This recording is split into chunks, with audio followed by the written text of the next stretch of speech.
सप्त सप्तमी तथा द्वादश मात सप्तमी व्रतों का वर्णन।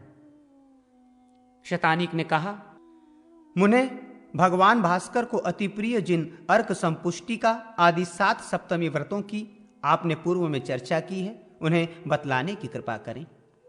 सुमंतु जी बोले, महामते, मैं 7 सप्तमियों का वर्णन कर रहा हूं, उन्हें सुनिए। पहली सप्तमी अर्क संपुष्टिका नाम की है, दूसरी मरीच सप्तमी, तीसरी निम्ब सप्तमी, चौथी फल सप्तमी, पांचवी अनोद सप्तमी, छठी विजय सप्तमी तथा 7वीं कामिका नाम की सप्तमी है। इनकी संक्षिप्त विधि इस प्रकार है। उत्तरायण या दक्षिणायन में शुक्ल पक्ष में रविवार के दिन ग्रहण में पुलिंगवाची नक्षत्र में इन सप्तमी व्रतों को ग्रहण करना चाहिए। व्रती को जितेंद्रिय, पवित्रता संपन्न और ब्रह्मचारी होकर सूर्य की अर्चना में तत्पर रहना चाहिए तथा जप होमादि में तत्पर रहना चाहिए। व्रती को चाहिए कि पंचमी के दिन एक भुक्त रहकर षष्ठी के दिन जितेंद्रिय रहे एवं निंद्य पदार्थों का भक्षण न करे। अर्क सेवन से पहली सप्तमी, मरीच से दूसरी सप्तमी तथा निम्ब पत्र से तीसरी सप्तमी व्यतीत करें। फल सप्तमी में फलों का भक्षण करना चाहिए। अनोदना सप्तमी के दिन अन्न भक्षण न करके उपवास करें।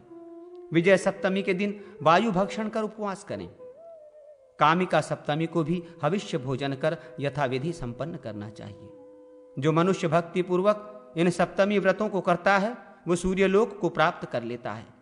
अर्क संपुष्टि का व्रत से 7 पीढ़ी तक अचल संपत्ति बनी रहती है। मरीच सप्तमी के अनुष्ठान से प्रिय पुत्रादि 7 बना रहता है। निम्ब सप्तमी के पालन से सभी रोग नष्ट हो जाते हैं, इसमें कोई संशय नहीं है।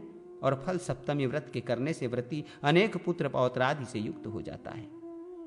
अनुदना सप्तमी के व्रत से धन धान्य पशु सुवर्ण आरोग्य तथा सुख सदा सुलभ रहते हैं।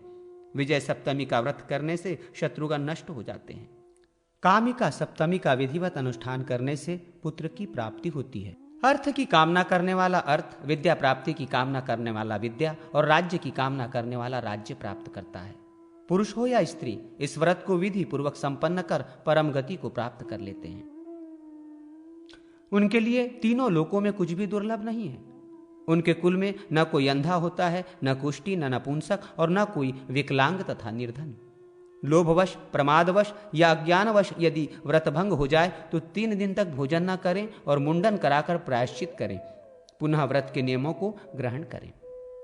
सुमंतु जी ने कहा, राजन, चैत्रादि 12 मासों की शुक्ल सप्तमियों में गोमय, यावक, सूखे पत्ते, दूध अथवा भिक्षान्न भक्षण कर अथवा एक भुक्त रहकर उपवास करना चाहिए। भगवान सूर्य की पूजा कमल पुष्प, नाना प्रकार के गंध, चंदन, गुग्गुल, धूप आदि विविध उपचारों से करनी चाहिए तथा इन्हीं उपचारों से श्रेष्ठ ब्राह्मणों की भी पूजा कर उन्हें दक्षिणा देकर संतुष्ट करना चाहिए। इससे व्रती को अपार दक्षिणा वाले यज्ञों का फल प्राप्त होता है और वह सूर्यलोक में पूजित होता है। चैत्रादि 12 महीनों में पूजित होने वाले भगवान सूर्य के 12 नाम इस प्रकार के हैं। चैत्र में विष्णु, वैशाख में अर्यमा, ज्येष्ठ में विवस्वान, आषाढ़ में दिवाकर, श्रावण में पर्जन्य, भाद्रपद में वरुण, आश्विन में मार्तंड, कार्तिक में भार्गव, मार्गशीर्ष में मित्र, पौष में पूषा, माघ में भक्त तथा फाल्गुन में त्वष्टा।